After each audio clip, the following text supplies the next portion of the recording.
इस वीडियो में हम बात करेंगे मैसेज राइटिंग के बारे में। सबसे पहले मैसेज राइटिंग का फॉर्मेट जानते हैं। मैसेज राइटिंग का फॉर्मेट कुछ इस तरह से होता है। सबसे पहले ऊपर में कैपिटल में मैसेज होता है, लेफ्ट साइड में डेट होता है, डेट के नीचे टाइम, फिर रिसीवर का नाम, मैसेज बॉडी और सेंडर का नाम। सबसे लास्ट में हम क्या करते हैं, इस मैसेज के बाउंड्री पे हम एक बॉक्स बनाते हैं। ये था सिंपल सा फॉर्मेट मैसेज राइटिंग का। अब इस पे हम एक मैसेज लिखते हैं इसी फॉर्मेट पे। क्या करना होगा, कैपिटल में मैसेज लिखना होगा, मैसेज के बाद आपको डेट लिखना होगा। डेट की यहाँ पर आपको एक चीज ध्यान में रखनी होगी।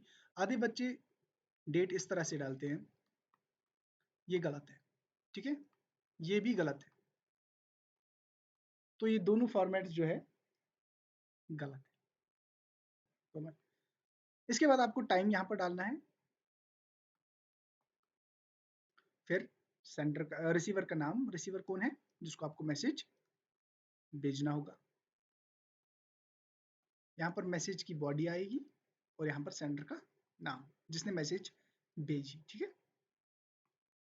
तो ये सिंपल सा फॉर्मेट जो है आपको ध्यान में रखना होगा। यहाँ पर बस दो चीजें इंपॉर्टेंट है, ये डेट का फॉर्मेट और सबसे आखिर में क्या करना होता है, बॉक्स बनाना होता है मैसेज के बाहर से, ठीक है। अब हम बात करेंगे डायलॉग राइटिंग के बारे में। डायलॉग सिंपली एक कन्वर्सेशन होता है दो या दो से ज्यादा लोगों के बीच में, ठीक है। आपके पास दिया होगा, एक कन्वर्सेशन दी होगी, स्टार्ट की होगी कन्वर्सेशन, या फिर इन द ब्लैंक्स भी होंगे उसमें, तो आपको बताया गया होगा कि ये कन्वर्सेशन जो है इसको कंप्लीट कीजिए। लेकिन असल में डायलॉग होता क्या है, ये एक ऐसी कन्वर्सेशन होती है जो किसी सीन के ऊपर लिखी जाती है। आप प्रिंसिपल के ऑफिस में गए, आपने टीचर के बारे में इंक्वायरी की कि टीचर एब्सेंट है सर, तो हमें कोई दूसरा टीचर अलॉट कीजिए। तो ये एक कन्वर्सेशन बन गई और इस सीन को आपको कंप्लीट करना है, इस कन्वर्सेशन को कंप्लीट करना है। तो इसमें दो चीजें इंपॉर्टेंट है, एक तो है स्टार्ट और दूसरा है एंड। ये दो चीजें एक डायलॉग में बहुत इंपॉर्टेंट होती है। तो ये तो था सिंपल ही डायलॉग। इस वीडियो में हम बात करेंगे लेटर राइटिंग के बारे में। सबसे पहले लेटर्स दो टाइप की है, फॉर्मल और इनफॉर्मल। फॉर्मल लेटर्स वो लेटर्स हुई जो किसी बिजनेस अथॉरिटी या किसी डेजिग्नेटेड ऑफिसर को हम भेजते हैं। इनफॉर्मल लेटर्स वो लेटर्स हुई जो पर्सनल यूज के लिए हम लिखते हैं। फॉर एग्जाम्पल फैमिली को भेजनी है, रिलेटिव्स को भेजनी है, तो वो टाइप ऑफ लेटर्स इनफॉर्मल होती है। अब हम जानेंगे लेटर राइटिंग के फॉर्मेट के बारे में। सबसे पहले हम स्टार्ट करेंगे सेंडर्स एड्रेस के साथ, उसके बाद डेट मेंशन करेंगे, उसके बाद रिसीवर्स डेजिग्नेशन एंड हिज या हर कंप्लीट एड्रेस।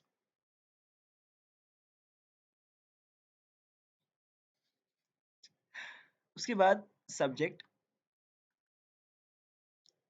फिर सैल्यूटेशन रेस्पेक्टेड सर,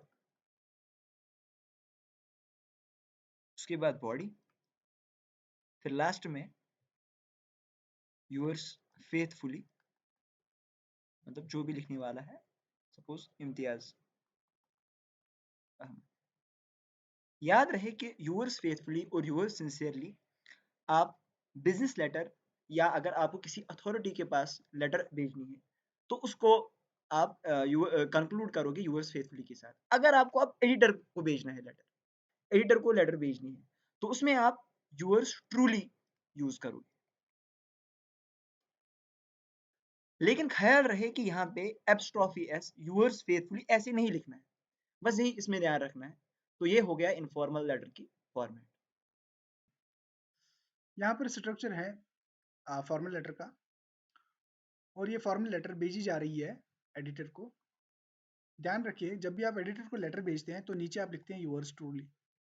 लेकिन अगर किसी ऑफिसर को या प्रिंसिपल को लेटर भेज रहे हो तो यहाँ पर लिखना है यूअर्स फेथफुली या यूअर्स सिंसियरली। अब हम फॉर्मल और इनफॉर्मल लेटर के बीच में डिफरेंस देखें। फॉर्मल लेटर में सेंडर का एड्रेस होता है, डेट होता है, रिसीवर का डेजिग्नेशन और एड्रेस होता है, सब्जेक्ट भी होता है, सैल्यूटेशन भी होता है, बॉडी और एंडिंग होती है। लेकिन जो इनफॉर्मल लेटर है वहाँ पर सेंडर का एड्रेस होता है, डेट भी होता है, रिसीवर का डेजिग्नेशन और एड्रेस नहीं होता, सब्जेक्ट भी नहीं होता है, सैल्यूटेशन होता है, बॉडी भी होती है और एंडिंग भी होती है। यहाँ पर आप ध्यान रखिए, यहाँ पर जो ये सैल्यूटेशन है, यहाँ पर हम फॉर्मल लेटर में लिखेंगे रेस्पेक्टेड सर, और यहाँ पर जो इनफॉर्मल लेटर है आपको मालूम है पर्सनल लेटर होती है, फैमिली फ्रेंड रिलेटिव के लिए होती है, तो यहाँ पर हम लिखेंगे my dear son, dear father, कुछ ऐसा लिखेंगे। नोट्स राइटिंग के फॉर्मेट में जानेंगे कि नोट्स राइटिंग कैसे लिखनी है। तो सबसे पहले आप नोट्स लिखोगे कैपिटल में। 6 पॉइंट्स आपको याद रखने हैं इसमें, 6 अहम पॉइंट। तो ये पहला पॉइंट हो गया। दूसरा पॉइंट हो गया ये कि किसके बारे में आप नोट्स देना चाहते हैं। सपोज कोई ब्लड डोनेशन कैंप आ रहा है आपके स्कूल में, तो उसके बारे में आप नोट्स देना चाहते हैं, ठीक है। तो ये भी जो हेडिंग है ये भी सारी आपको कैपिटल में लिखनी है। तो तीसरा पॉइंट जो याद रखना है, आपको डेट मेंशन करना है। सपोज 11 मार्च 2024, और याद रहे कि डेट आप प्रॉपरली मेंशन करोगे, आपको इसमें स्लैश या हाइफन नहीं डालना, जैसे 11/4 2024 ऐसे नहीं करना है। तो चौथा पॉइंट जो है वो बॉडी है। बॉडी में आप मेंशन करोगे यही, मतलब ब्लड डोनेशन कैंप कब से स्टार्ट होने वाला है और कितने दिन रहेगा, कौन कौन इसमें मतलब जो ज्वाइन करना चाहते हैं वो आ सकते हैं। और जो पांचवा पॉइंट है वो ये है कि नोट्स कौन लिख रहा है। सपोज अमित लिख रहा है या इम्तियाज लिख रहा है, तो वो आप मेंशन करोगे। वो क्या है, हेड बॉय है स्कूल का या सेक्रेटरी है, वट जो भी है।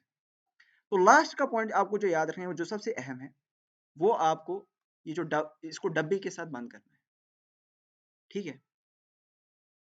तो ये आपको याद रखना है, इसको डब्बे के साथ जरूरी बंद करना है। अब हम जानेंगे पैराग्राफ राइटिंग या आर्टिकल राइटिंग के बारे में। तो सपोज आपको आर्टिकल राइटिंग लिखनी है, सबसे पहले आपको हेडिंग लिखनी है, मतलब किसके बारे में है। सपोज आपको आर्टिकल लिखना है करप्शन के बारे में। अगर आर्टिकल राइटिंग हो तो आपको आप 3 पैराग्राफ में कंक्लूड कीजिए। पहला पैराग्राफ जो होगा वो आप इसके बारे में लिखिए करप्शन होता क्या है, और जो दूसरा पैराग्राफ है उसमें आप लिखिए कि इसके ड्रॉबैक्स क्या है, मतलब इससे होता क्या है, सोसाइटी में कैसे इससे नुकसान पहुंचता है। और जो तीसरा पैरा है वो आप कंक्लूड कीजिए इससे कि अब हमें कौन सी चीजें करनी है कि जिससे करप्शन कम हो या खत्म ही हो जाए। तो प्रिवेंशन आप लिखिए, ठीक है।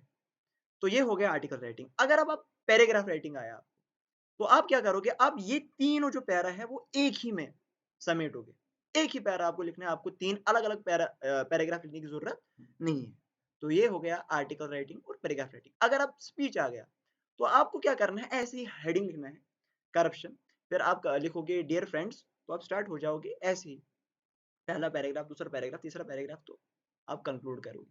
तो ये राइटिंग स्किल खत्म हो गई।